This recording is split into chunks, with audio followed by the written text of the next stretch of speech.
For your patience, we had some technical difficulties, as does happen with live events, so that's a great way to get started, right? My name is Kim Owens. I am the founding editor for Caffeine Buzz and also the client services manager for Festify that actually provides internet services for live events. And I'm really happy to have such an esteemed panel for today's discussion regarding a lot of varied aspects of live streaming and kind of what has happened in this space over the last, just this last 6 months. And so we're going to be going over a lot of different talking points in regards to that. And let me go ahead and just start at the very end and have everybody introduce themselves, and we'll get the discussion started right away. Okay, thank you. I'm Chris Hassel. I founded a creative agency called Ralph. And we work on a lot of live events that mix brands and then music especially.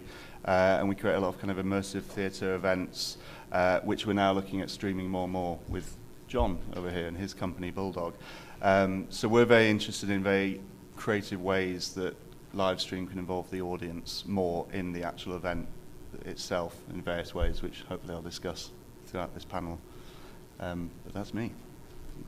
I'm Brian Anderson. I lead global music sponsorships at YouTube.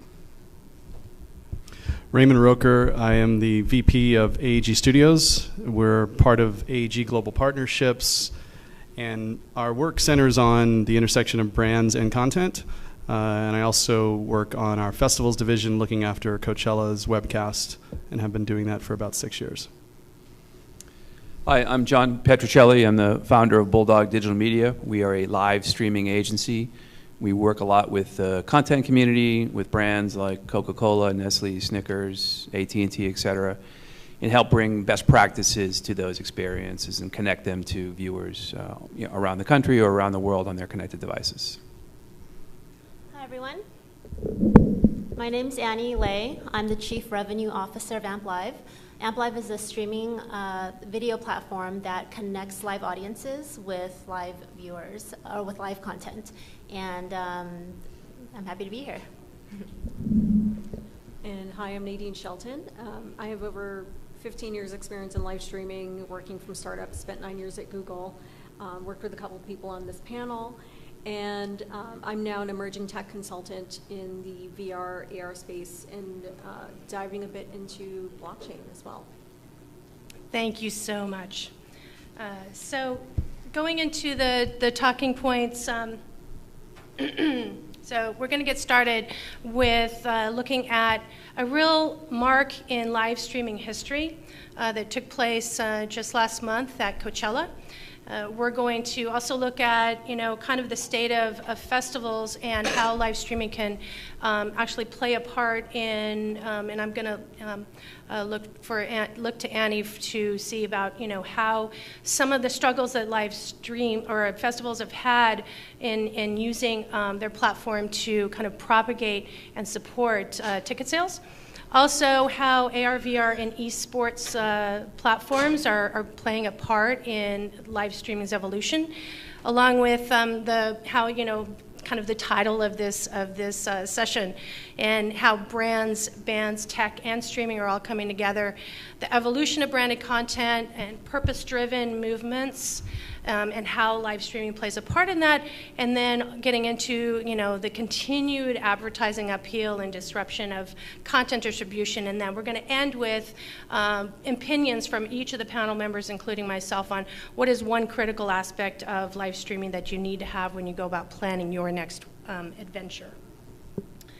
So, so let's get started with Coachella, and this past month, we saw a real huge swirl of focus on live streaming, and there was over 43 million people from around the globe, and this is all in real time. So all different time zones, every country in the world was watching Coachella, and it set a moment in YouTube history as the most live streamed festival ever. So Brian and Raymond, can you speak to how this what led up to this point in live streaming history, what you guys put into it in terms of working and producing and gaining audiences and working with artists and the whole production to get to this point over the last 8 years or so. Yeah, I can kick us off and then and then Raymond, you can follow up. I think, this year has been, sort of 8 years in the making, I would say. We've been laying the groundwork for this type of global reach for a very long time. So we've been experimenting with things like, different feeds for different countries, time shifting, changing how the schedule works on the channel, all sorts of different things, truly optimizing for one big global moment like we saw with Beyonce last month. So, it was a fantastic performance, a really important performance, but I think, it's important to note that the Coachella live stream on YouTube has grown every year, year over year for the past 8 years, because of all of the foundations that we've been laying all along, and all of the kind of technical magic that happens on the back end. So this year's sort of record-breaking metrics were a long time coming, and we're all super proud of the results from April. Yeah, I would echo that.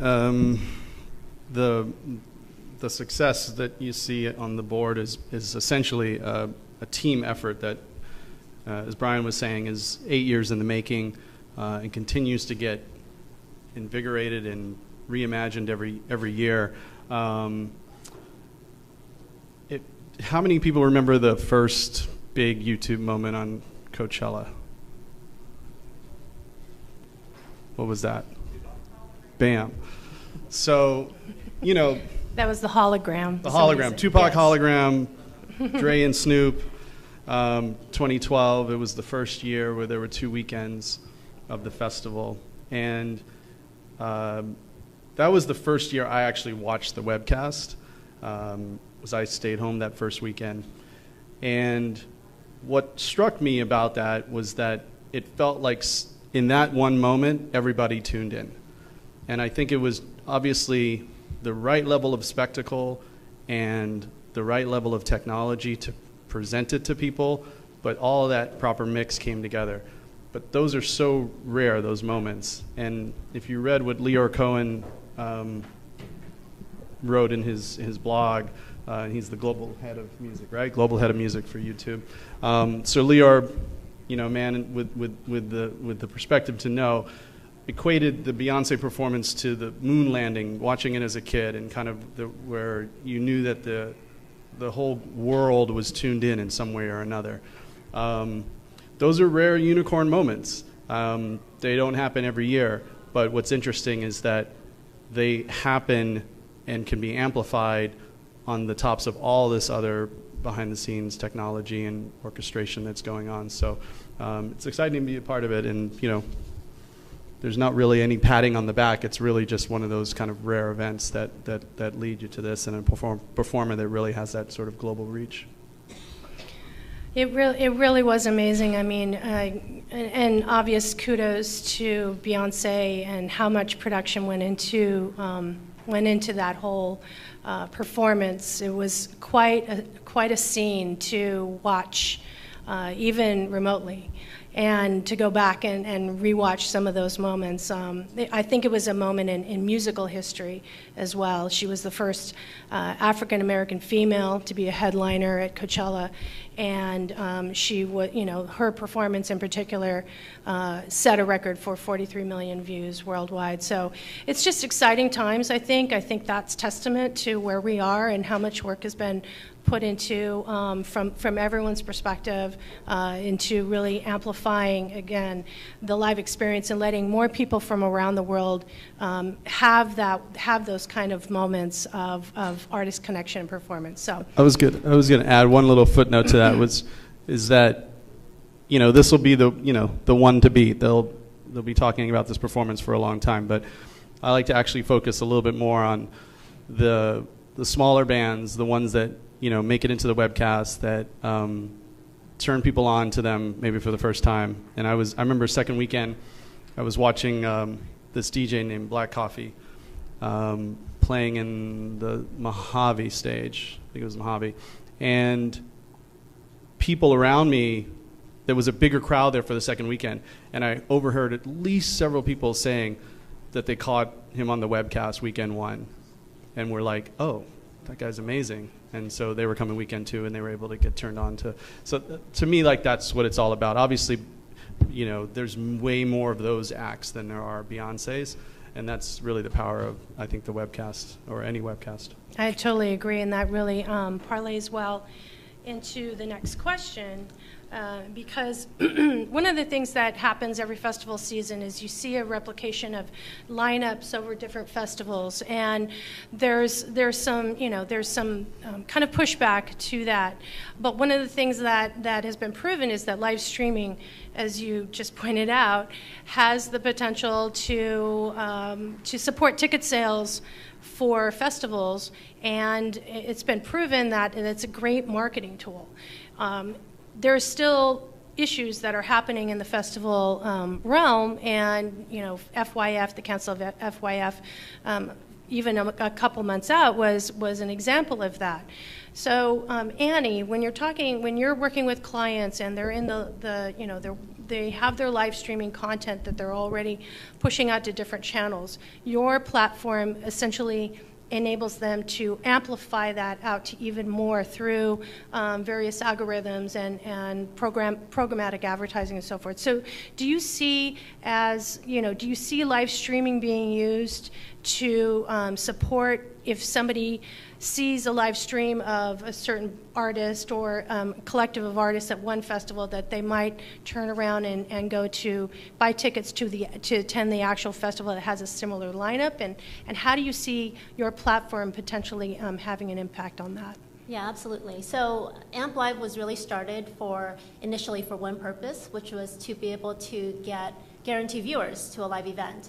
And then since then, 3 years later, we've evolved into a much more sophisticated solution that really understands who this viewer is in real time, what they want, how do you create content for this viewer, and eventually how do you turn this viewer into a customer. But in the beginning, it was really about getting the viewer to discover the content to begin with. The traditional appointment viewing or promotion via social media is very, I would say it's not very reliable at best. So the way that AMP Live does it is we take the entire long-form content, put it into a content format, and distribute it across our 3,000 publisher partners so that people can discover the live content in real time as it's happening. So we're no longer telling people to come to the site to watch a live video. We're delivering it to them as they exist on the internet. And so you can imagine the sky's the limit. I mean, whoever's online at that time can see this content. We can target it to people who are in a certain age group. Once they discover the content, we actually discover more about them by the way they interact with the content. So what I mean by that is we're able to see if they've watched a certain music performance longer, or if they're only interested in certain artists. And in that way, we're able to further dice them into segments. So for example, somebody who likes Childish Gambino is probably going to be different than somebody who likes Metallica, or this new artist, DJ Coffee. So then we take that person and then we put them into a bucket, and so in a further time and date, we push out more content to them when they're surfing the internet or whatnot, to take a further action. So when we retarget to them, we're telling them, here, you were watching Childish Gambino during this live stream. Now would you be interested in attending a show in this city? And similarly, along those lanes, we can actually use geo-targeting to be able to do that as well. So if a certain city is not doing well in ticket sales, we're able to geo-target that particular city and the people who've watched a live stream during that the year before or even months before in that city to be able to buy tickets. Yeah. Yeah. Sorry, I took. No. I think it's really important to address that because, that's, I think, another segment of live streaming that is in the process of evolution. And that's, because brands are sponsoring a lot of these live streams. So we got to have that component in there to ensure that they're reaching even audiences that aren't at the actual festival itself. And then, selling tickets to festivals keeps them alive. So I think that's a really, really critical component. Going into distribution channels now, in terms of live streaming. Nadine, you've got a wealth of experience in seeing live streaming evolve over the last 10 years in the different companies, including YouTube and your involvement even in, it was the live stream of the inauguration, is that correct? Yes, in 2012. But you're keeping up with how things are evolving, AR, VR, and even on the gaming side. How do you see, in particular, Twitch, which now has 15 million, I think, average daily users, evolving as not just a gaming streaming platform, but with the chat component to where live streaming can really be impacted for different types of content, including festivals and other type of events. Mm-hmm. Yeah, I think esports in particular is a great example of how you can really build a community around an event or a game. It goes beyond Heroes of the Storm, for example, goes beyond the game. I think League of Legends is another good example, where it's a gaming community, but there's events that take place around this that really build a very active and loyal community.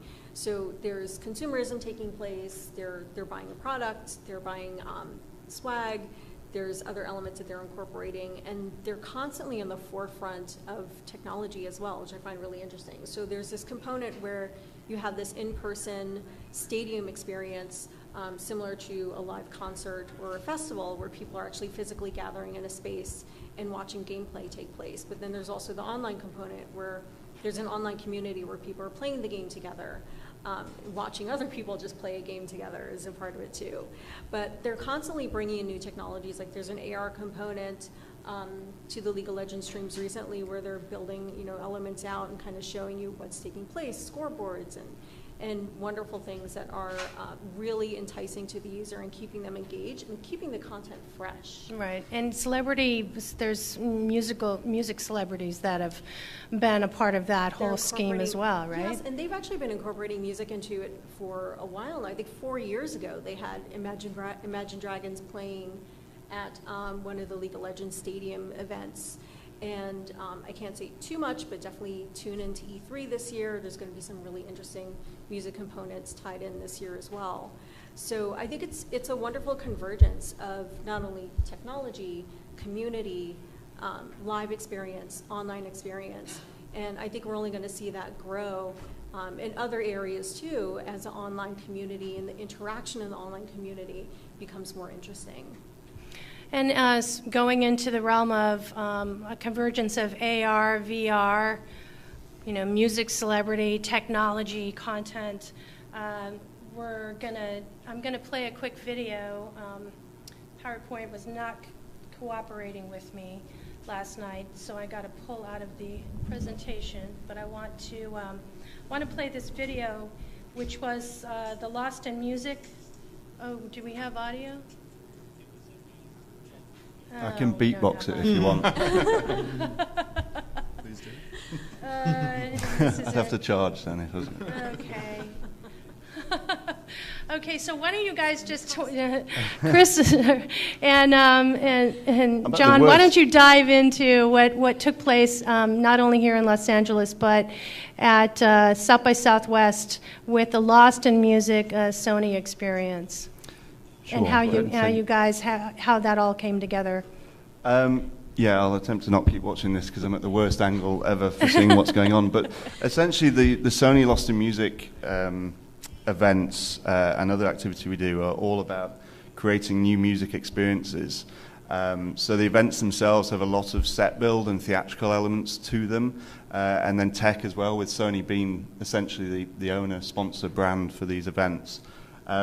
So there's a big VR component to the whole thing. So last year we had the Chainsmokers, where we created Paris VR for PlayStation VR, where their song Paris was remixed as you were flying through this experience, and depending on what choices you made as you went through it and where you were looking in the headset and that kind of thing. This year we created a VR experience for Khalid, who essentially took his song Young, Dumb and Broke and created a VR version of that. Which is ironic because he may be young, but he's certainly not he's dumb. Not dumb and he's not broke. Definitely not broke at all. He's so got he's nice, kind of lying a little bit there, tracksuits. but we'll let him get away with that. Yeah. Sorry to interrupt. His colourful tracksuits, as you'll see in the video, were really handy for us because our set build was very, very colourful. It was all a dreamscape this year with bright colours, and it all changed depending on the artist. And then I think he had a bright pink tracksuit, was fabulous for fitting in with that set build. But then in terms of, so the event's overall about experiencing tech and new music, new ways of listening to music, which obviously is key for Sony with their heritage of music and where they're taking it with VR and some exciting stuff coming up next year. And so we didn't want to ruin the live gig experience. It's still about watching live music, but then adding to it with these additional elements of the set build and the tech. And then the live stream element that we worked with John on is obviously then about taking that to the audience. And I think one of the issues with live stream, maybe I shouldn't say this on this panel, but is obviously you're watching something that you're not at. So it doesn't want to just be as simple as a live stream, right? And that's where working with Bulldog is great. You know, it's not just here's a live feed of the main stage, which is great, but you're watching something you're not at, so you're kind of getting a worse experience. So for us, it's about working on how you can take the remote user's experience and really enhance that. So if we're creating an event with lots of elements, we kind of think about it more like a TV broadcast, which sounds silly, but in a sort of TV show way, as I'm sure Coachella was, and I watched it, obviously. I'm cool. I saw it all. But, you know, it's not just a live stream of performances. We had some presenters for Lost in Music, and you can go backstage and you can provide a whole new level of access for the remote users that you don't get if you're there. So it's like, oh, cool, not only do I get to see the performances, but by sitting at home or sitting with my friends and having a social experience, I actually get more content as well. And that's why I get so excited when I see all the equipment that John's company brings along, and it's like a mini, you know, the gallery in the TV studio, essentially. So yeah, I'm not sure if that made much sense, but we're trying to add a kind of Willy Wonka element to live events with tech and Well, Willy Wonka's craziness. fun. Willy Wonka The is fun, first yeah. version of Willy Wonka. Yeah, not himself. We don't have himself there because it's a bit creepy. It's fine in a that's film, right. but from the, you know, what his factory looked like, that's kind of in my head. We're always trying to achieve that level Totally of not magic. Charlie. Yeah, Charlie. Yeah, I mean, I think different events do call for a different approach. The key with a live stream is that there isn't a one size fits all, and all the audiences are different in their behaviors. I think gaming's very, very unique, and it's very it's built around interaction between groups or individuals. A music festival is a bit of a different kind of experience for the at-home viewer. And different festivals, we were just talking about this earlier, approach it differently in terms of even how they present it, how they present the story. I guess I'll skip ahead to the last question. You talk about like the takeaway or maybe the one kind of challenge, and I would say that it's to determine what your point of view is of your webcast or of your live stream, or what's your story you're trying to impart. What are you trying to create in terms of that interaction? A music festival has a very different mission than gaming or an interactive experience, and I think that going into it with that intention, as opposed to just, you know, flicking the switch and saying we're live, Right. I think you'll have a lot better outcome. Yeah, That's not fair that he took the last question already. I was going to say that, but I think it is you can what's exciting. some wrestle over it later. What's exciting for us is like, you know, working with like some of the members of the panel here. It's like from a creative agency point of view, is having that live stream enables you to just go kind of crazy with what you can do. You know, in terms of AR and VR and different platforms for viewing it on. Some of the stuff that's been said, taking it to where people are, you know, so you can stream into most, if not all, social media platforms now and that kind of thing. So But then just how can you get people interacting through watching live stream? How can they choose what they want to see? How do you provide them the access and all that sort of stuff? So it's really exciting to work with tech and creative providers that give us essentially this amazing feed, and then it's up to us to take it to the audience and do interesting things with Absolutely, and it's also utilizing technology in really unique and creative ways, not just for the sake of doing it, not just to do, we're going to do something in VR, and then there's no creative planning behind it, and it fails, and then they say, oh, well, VR is no good. I mean, I think there's an advantage in working with Sony that, they have those, they are the technology and they are the brand who's putting the whole event together. So there's a huge advantage there, as opposed to maybe some other brands that aren't quite aware of the technology and they're just kind of throwing it in there because other brands are doing it. So I think too, in this experience, this is emblematic of what's happening in the world, right? The world is moving to an experience economy. People want to be at these engagements. They prioritize a shared experience over buying a material possession. And in this case, Sony's doing something pretty compelling. They're having an experience. We did 2 different venues in LA, headlined by Khalid and G-Eazy, but also emerging bands performing before the headliners. And then a stripped down, I'd say, smaller show in Brooklyn. This is January, February, and then this tentpole experience at South by. So the viewer now can go on this kind of journey with Sony through this experience. And when we talk about how do we transform the viewer into a participant, the wrong way to do this is put up a static camera and film the artist on the stage. Someone might discover that and watch it, but they're not going to stick around. They're not going to share it out. They're not going to have this extended user experience. So we're looking for ways to, as Chris points out, this should be a beautiful broadcast-grade experience. The next best thing to physically being there. I mean, I saw the Beyonce live performance at Coachella, and there's no question I was going to make it down there for Weekend 2 to have that same experience. And we're seeing data reflects that as well, right? If people are watching something in a live stream, their likelihood to purchase tickets skyrockets to come around. And I've always referred to Michael Rapino, the biggest ticket seller on the planet, when he launched a partnership with Vice to do live music on the Vice platform. Went on to CNBC and had an interview. The first question is, Michael, aren't you going to cannibalize your future ticket sales? And he's got the data. It's just the opposite. The more live video we put forth, the more ticket inventory we're going to sell. And that also then is the attraction to brands, right? Now you're amplifying an experience like a Lost in Music that maybe had, 300-400 attendees in this beautiful dreamscape experience.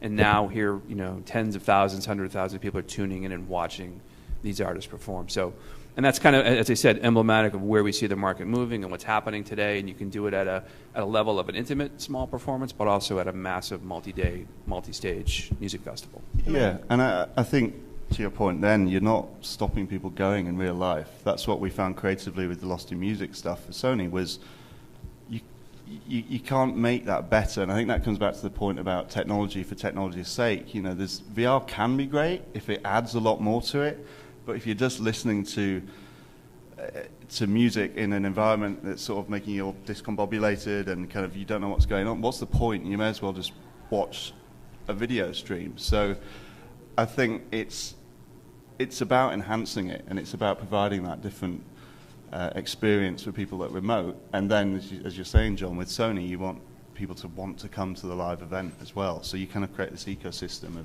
a user journey.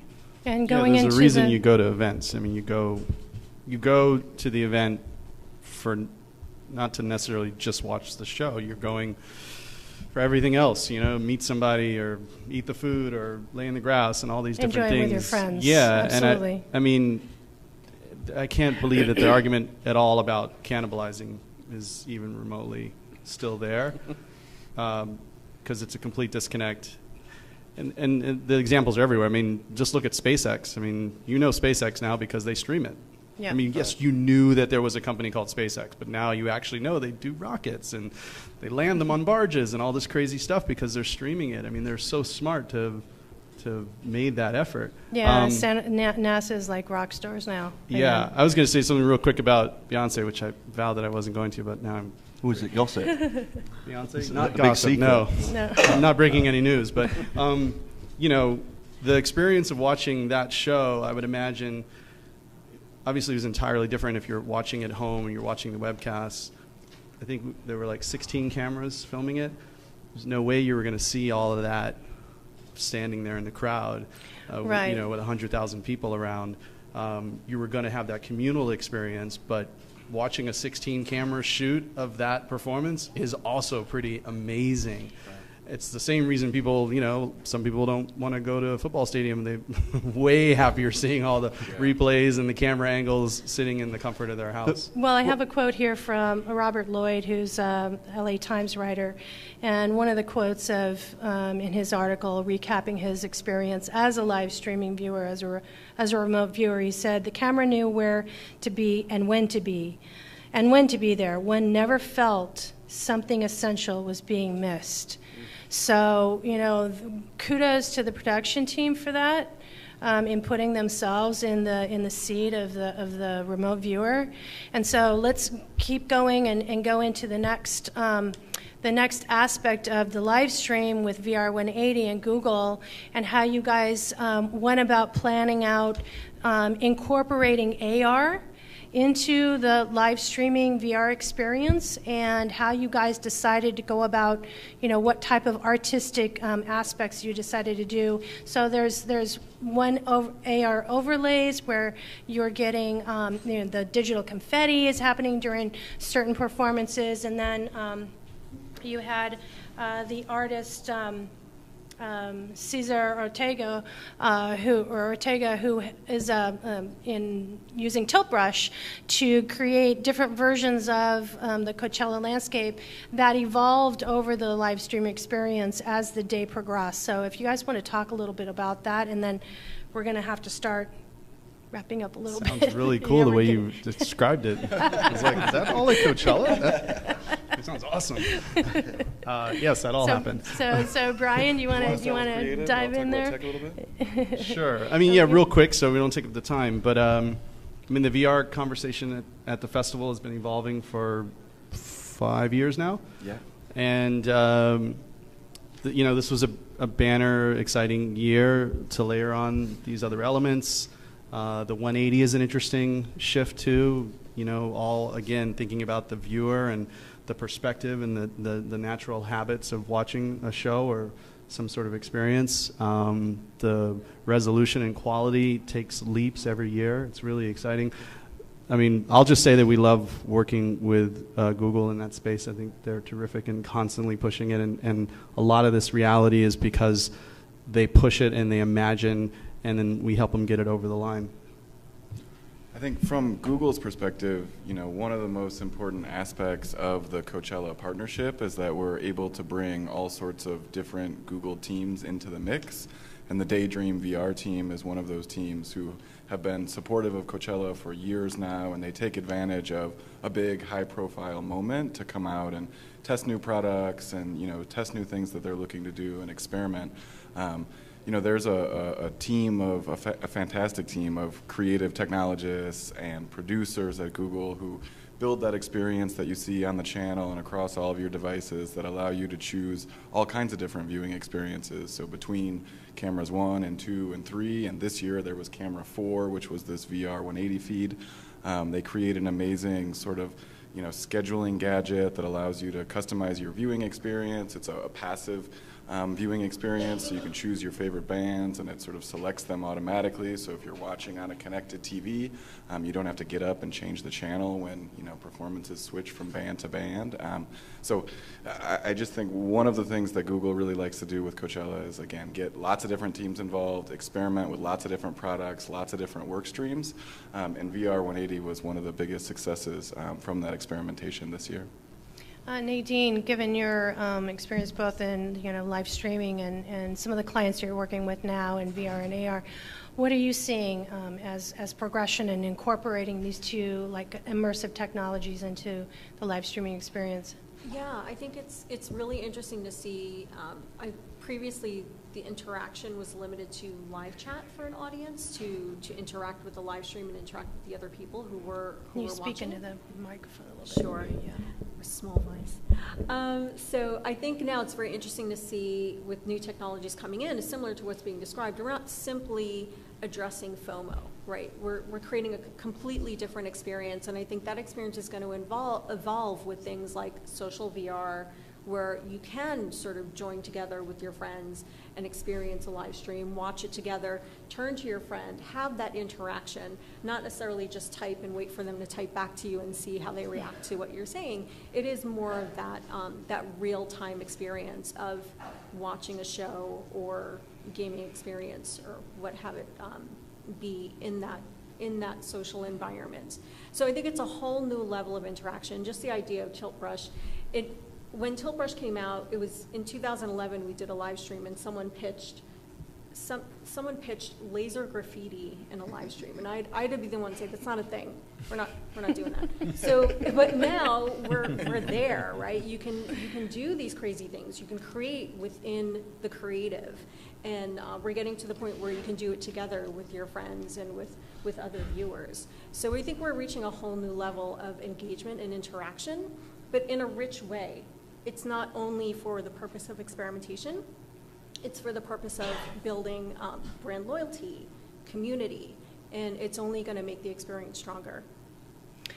The other thing, the other kind of catalyst that I've personally been paying attention to in the live streaming space is the convergence of corporate events and artists and music. And so one of the clients that we worked with in the last week was WeWork.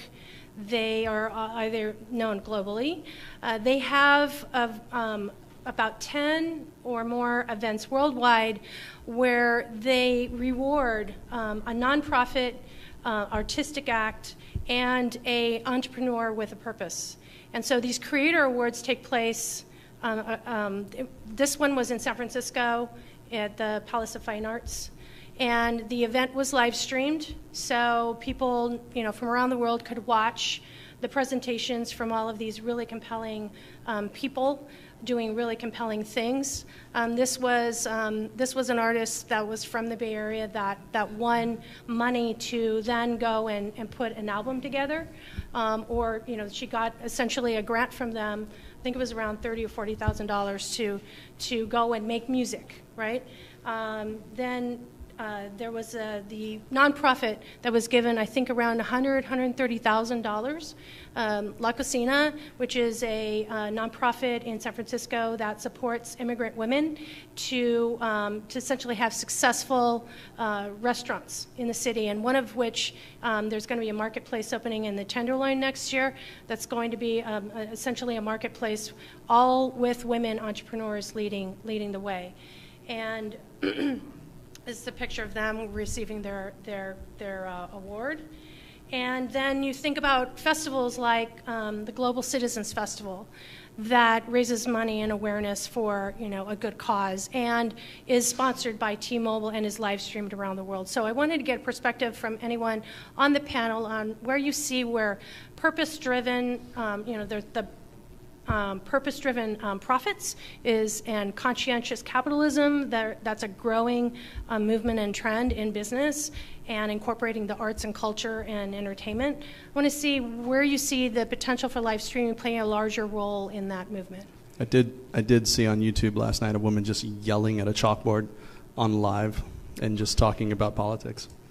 I thought it was fascinating. It was literally came up in my feed as like a thing to click, and she was writing stuff on a chalkboard about, race issues and stuff, and she had like about 1,900 viewers. So really, well, there's a lot of opportunity out there. Absolutely. So, that's one example. I can speak a little to that. So we work every year with a organization that's headed by Al Gore. It's called Climate Reality. And what they do is they go and live stream for 24 hours straight in each city. So they start with Paris and they follow the sun around the world. And in each city, they talk about the different impact of global change on that city. And so last year we did about 25 million views to the content. And it's amazing because anybody with an internet in that city, no matter how rich or how poor, you can see the content and you can see how that cities being affected by global climate change. So that's one of the more interesting projects that we've worked with in terms of nonprofits. And I'd say as well, it's like, because you can actually you can take action while you're watching stuff. You know, it's an interactive format. And we always used to, I think the big thing a few years ago was second screen stuff. You know, you watch stuff on TV and then, oh, wow, you've got Twitter open on your phone. But now the TV, I know you guys stream a lot to TV and that sort of stuff, but you still have that. But that's actually just one screen now. Like you were saying, you can interact with the TV from your phone and it will define what's streaming to your TV and stuff. But it all comes into wherever we need to come into. So if you've got a charity that's streaming, you know, you can count how many people are watching. Like just by watching, you can be taking action, because there could be a brand that's going to put money in for every view or whatever, or every click. Or so it's because we can stream now into these interactive formats, these interactive devices. It's easier to get people to take action, basically, which is surely a great thing for charities and worthy causes. Absolutely. And that sort of Yeah, stuff. I would add that the opportunity is substantial if we're talking brands aligning with cause marketing and live video, largely due to the fact that they're a little preoccupied with how do they solve a millennial problem. And millennials very much value experiences, and we've seen today 63% of millennials watch live video, 42% of them create it. So there's a big demand there, and as a result of well-delivered branded live video, the engagement time is off the charts. I mean, people are tuning in. We've done experiences where there's 25, 45. We did a project for Coke where people had tuned in. On mobile, they were watching for 29 minutes, and on desktop, 113 minutes. And you're also giving the viewer the ability to have a social stream, a photo wall, a polling gadget. The idea to then connect, if someone's watching that long, and align them with a cause or with a cause-driven purpose, very, very substantial. And that could be in the form of sign up to learn more about the cause, or let's say the artist is Arcade Fire. I think they have a massive philanthropical push to their art. You know, that's the ability to convert into things like microdonation, et cetera. So big opportunity, you know, to tie all those pieces together, the experience, the brand, and the cause as well, given the climate of viewership today. And that's only going to increase. There's another supposed 10 to 20 billion devices will get connected and enter the marketplace. Another 1 billion people between now and 2021 will get internet connectivity. So there's a big interest when this all comes together and happens. People, again, want to have real-time, collaborative, participatory experiences.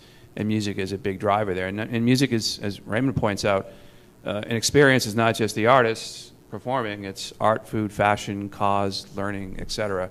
So the content opportunity is massive in case of the possibilities. Absolutely, absolutely. So I'm going to go through these next slides really quickly.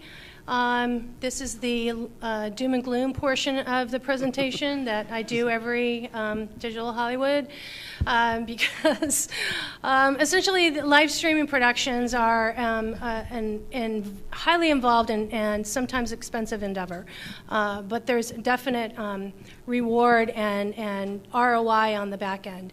And so, but when large brands are looking at their budgets, they're typically, you know, you're having to compete with the traditional advertising. So I just want to give a latest update over the last couple of weeks. You know, we just went through the upfronts with the networks. So cord cutting is, these are the latest as of this last week. Cable lost another 285,000 subscribers versus 115 in Q1. Well, they lost in Q1 2018, but compared to the same time last year, so that's continuing. Satellite is on the same page. Overall, 3.4 million people across the U.S. have cut the cord since 2012. Mobile ad spend is now expected to surpass TV advertising in this year. Mobile currently has about 33 or 34% of total U.S. ad spend. It's expected to reach almost 50% by 2022. Meanwhile, TV ads are dropping by every quarter. Yet TV has never been better. Yes, TV That's has never the been. irony. Yeah, I know. But TV isn't just on the networks, obviously. So we need to redefine TV. I mean, I watch TV on my phone. That's the problem, isn't it? Yeah, well, of course. The the platform is the question, but the creation of episodic program is It's in better the than golden ever. age. It's the golden age of TV. It's just not the golden and age frankly, of still cable subscribers way ahead and of TV much advertising. ephemeral digital content. Yeah, The yeah. creation that goes into TV. So Yeah, props to TV. Yeah. It's Yeah. also had a lot more time to develop. I watch all my TV on YouTube, but props to TV. And we'll get to that in a second. Well, this is obviously having, you know, a massive impact on agencies. It's also, you know, to John's point, you know, the target demographic for most of these advertisers is the younger audience. The younger audience is not really watching actually the most successful network TV shows, the traditional network TV shows. Like Roseanne, I think the average age of those users is around 55 to 60 years old. So that's a challenge. So the networks are trying to come up with solutions and ironically using a lot of banner ads to promote their new NBC Universal. I literally couldn't help but click to this next website, this fandom promotion that they're doing called Primetime, which sounds kind of like, I guess, a little bit of old TV terminology along with Amazon. So what their solution is they're going to cut the clutter, which is television advertising, by 20%. They're going, instead of this type of model of disruptive advertising during the normal TV session, live TV session, to this, and they're calling it Prime Pod. Or just how it is in the UK. We have way less ads than you guys do. Brilliant. Well, we're still, And we're the still. BBC. But what I found compelling is the ad format. So if you guys can't really see this, but it says Primetime Bridge, scripted commercial launch. So what is that? Interactive picture-in-picture. Social commercial. Is that like a Facebook type of commercial? I'm not sure. And then show within a show, which I'm guessing, and could be totally wrong about this, but that would be like branded content. Is that going to be like ads on TV in TV shows? Yes. Like they're sat there like, hey, look at this ad. And that's what's no scary, idea. isn't it? We work a No. lot with Netflix, and we don't make a lot of banner ads for them. And they don't have Not this issue, anymore. you know, it's That's how like- they got a lot of the users Yeah, though, in the but early nowadays, days. as you say, Netflix it's banners were everywhere. where the audience is and what devices they're on, you know, it's not the way to get them. It's all social So content. the result of this move is 15 more days of primetime content every month. So that talks to the point of how much time is wasted watching traditional television commercials. Ironically, ad buyers, and not to throw Brian under the bus here, ad buyers are expecting Hulu and YouTube, their live TV subscription, to start selling ads in their live TV services, and that's per Digiday. Brian, I will not ask you to comment on that. Thanks.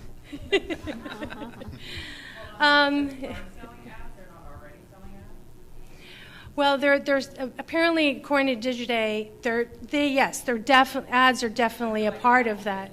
Yeah, but I think they're talking about in a more traditional format compared to like television. So they're kind of mimicking.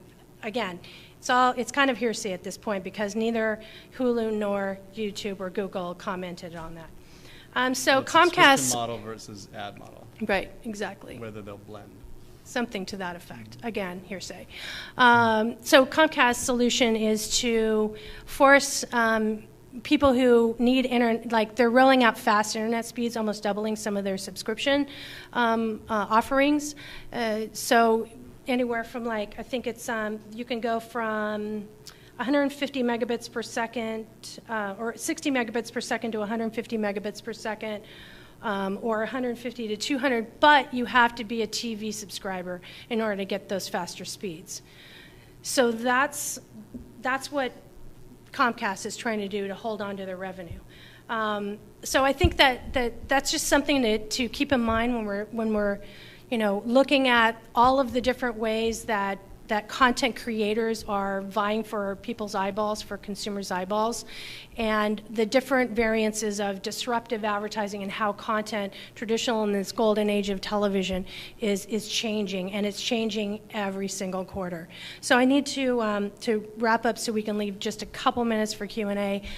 Real quick, live streaming checklist must have. I think, Raymond, you already said yours, but mine is, is internet. Like, when you're going, if you're going to do a successful live stream, you have to have fast internet, and not just for your live event production, but you have to plan ahead for that and budget for it as well. Nadine. Yeah, similar to what you just described, I definitely think testing is vital and something that a lot of people forget to schedule when creating a live stream or thinking about a live stream. So, and not just testing the live stream, but testing every component that you're bringing in. We're talking about bringing in new technology and new experiences. And if you have a VR experience, test it out as a user and see what that experience is like and what it feels like. And make sure that it speaks to your audience. So that ties into the storytelling piece that we talked about earlier. So think about your user experience and test every component out well before you go live. So mine would be audience. Who's your audience? How many people are coming to watch your live stream? What end action do you want for them to take at the end of your live stream? It's important because it's such a powerful tool. Live does upwards of 25% in terms of engagement rate versus traditional content, and so it's a really powerful tool you have there. But what are you going to do with it? Who are you trying to reach? What are you trying to get them to do at the end of the day? I would say, again, the philosophy in a live experience, transforming that viewer into a participant. Nobody wants to watch surveillance video. It's not going to be effective. It's, regardless of the content experience. And when executed properly, that's going to lead to engagement, where people are now, you give them the ability to post, comment, share, collaborate, et cetera, but also curate that. No one wants hyper scroll nonsense and spam coming into their social feed. And there's the ability to do that. So my checklist, again, is transformation. That's transformation, moving that viewer into a collaborative participant in the experience. A, they watch longer, and then B, they share it out and tell their friends, hey, hey Raymond, come watch this amazing thing I'm experiencing right now. I'm going to go again because no one remembers what I said anyway. Have a great live production team and producer that have actually done live. It's amazing. There's a lot of people that can do really pretty stuff on video, but if you put them in a live setting, it breaks really quick if they haven't done it. Very true. Thank you. Yeah, I want to build a little bit on what Nadine said around testing. I think it's incredibly important to set aside resources and a team of folks to go really deep into the weeds and not lose sight of all the minutia. So things like social share copy on the Twitter button, things like video titles and descriptions and all sorts of sort of little pieces that are often overlooked in the final sort of run up to a big event. I think there's so much time spent 2, 3, 4 months out sort of getting ready for something to happen, and then people lose sight of all of the little things in the last kind of sprint to the finish line. But all of those things are incredibly important. If the only thing that somebody sees is one tweet that has the wrong URL or the wrong hashtag or then the entire experience is ruined for them. So don't lose sight of all the little stuff. All the details. Yeah. So I'd just build on what John was saying as well, really. I think it's kind of how do you add value to the remote users? I mentioned it before, but thinking about what they're experiencing, and as you guys said, just not a stream of one camera, kind of what can you bring to them that they can't get if they're there? And then just an extension of that is how can you involve them as a community? But the exciting thing as well that we haven't mentioned is, of course, I was thinking about it when you're talking about all the cameras at Coachella and stuff, you can stream to the audience that are there. And of course, the audience that are there at the event are on social, they can be watching the stream as well. So how can you tie the remote audience with the local audience as well? I mean, it's essentially this panel could go on for ages. I know. I know. The possibilities are just limitless. Yeah. But yeah, it's about how can you add that value to the remote audience is what I'd say. Okay. Okay, I think we have time for like one question. I apologize. Does anybody have any questions? Okay, yes, sir. So after the event's over, how are you, and if you're not, is there any focus on creating a continuing engaging or complimentary engaging experience for people that were at the event and want to view the stream event, or people that missed it entirely, that caught wind of it from friends that want to kind of make themselves kind of up to the time? So the question was basically like video on demand replay capabilities. Is that like get your licensing sorted out? Yeah, licensing is usually I've heard prohibitive live of stream that. is fine, but VOD? Yeah, live is fine. People are but- they're dismayed when they realize the stream's gone, and then Yeah. you have to explain You to pay them, for well, it? the labels, Yeah. you can't do it. Yeah, a lot It of is- times it is, that's, it's a yeah. shame, though. It honestly, it should be. It is. The system should be a little more forward-thinking, but there's a locked roles that aren't, impenetrable. It seems, and so much of the beauty disappears after a 24-hour period. But you can talk about VOD. Yeah, I mean, I would say that the rebroadcast is incredibly important. So even that 24 hours, some festivals and events get 48 hours, even 72 hours. That's really important. People are discovering those live links a day later or 2 days later, and if they can click and have a live experience, even though the event's already happened, hugely important. I think the video on demand component is often sort of overlooked, but even with huge, very large music festivals, we see upwards of 45 to 50% of the views coming from video on demand. So when you think about advertisers and sponsors, that big live moment is incredibly important to them when they have a product launch or a new message or whatever it might be. But it's really difficult to do those deals if it's only 1 day or 2 days or 3 days. And so being able to extend that messaging for 60 days or 45 days afterwards, hugely important. So VOD is... And promote it. And to promote it. Promote Yeah, it and exactly. think about how you're going to drive that conversation after the fact. Because, like what you were saying earlier, you're exhausted by the time you got it over the line to get the live, and then everything falls apart. But Yeah. that's honestly where the work begins. It's true. is to package it all up, and the stuff you do have rights for, kind of present that back to the audience, recontextualize or new with a different spin and packaging. Lots of opportunity. Where the most success we've seen is 3 phases. So you have live, phase 2 rebroadcast, and phase 3 VOD. That creates its narrative and a story, and then around that is experiential content, right? If you're interviewing somebody, you're capturing non-performance content, that's content that can live forever. And I think what people get, and this is a record label confusion, but it's a market confusion, we're not licensing this music in perpetuity for a film or a TV show. It's more of a moment in time. Right. It can be done, it's just there's some confusion around how it should be done and why it should be done.